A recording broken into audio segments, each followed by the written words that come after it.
Apple added a repair assistant feature in iOS 18 that is designed to allow iPhone users to configure replacement parts after a repair.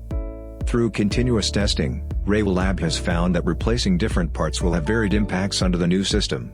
Today, we will summarize the test results to help you make better purchasing decisions. Let's start with screen.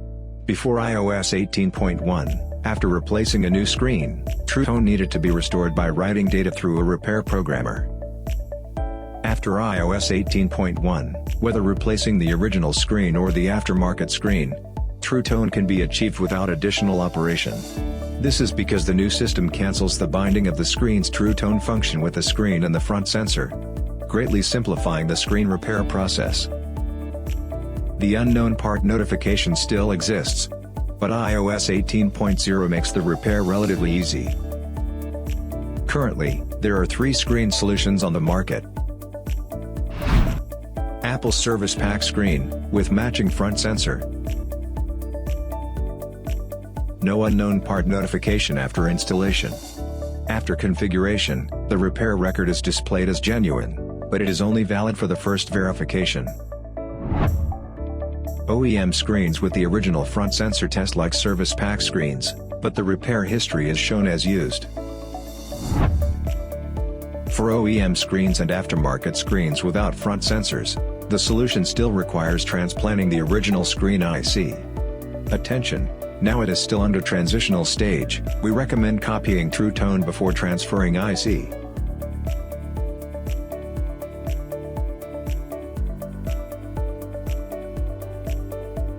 The repair history will no longer be showed after the transplant is completed, and the repair assistant will not be required.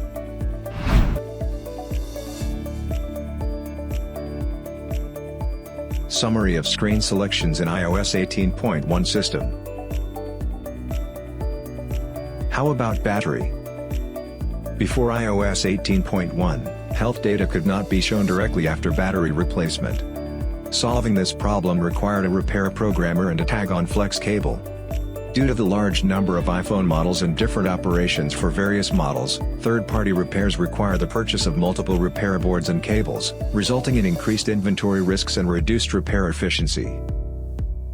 After iOS 18.1, battery health is no longer bound to the battery BMS board.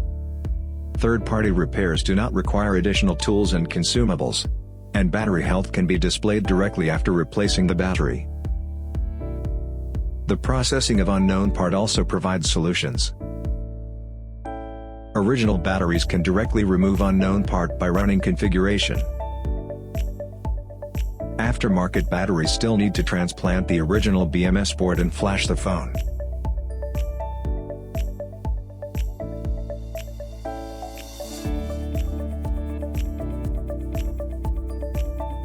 In general, the new system does reduce the restrictions on battery repairs. Summary of battery selections in iOS 18.1 system. At present, iOS 18 is still being updated, and some functions may be unstable. REWA Lab will continue to verify and provide timely purchase references.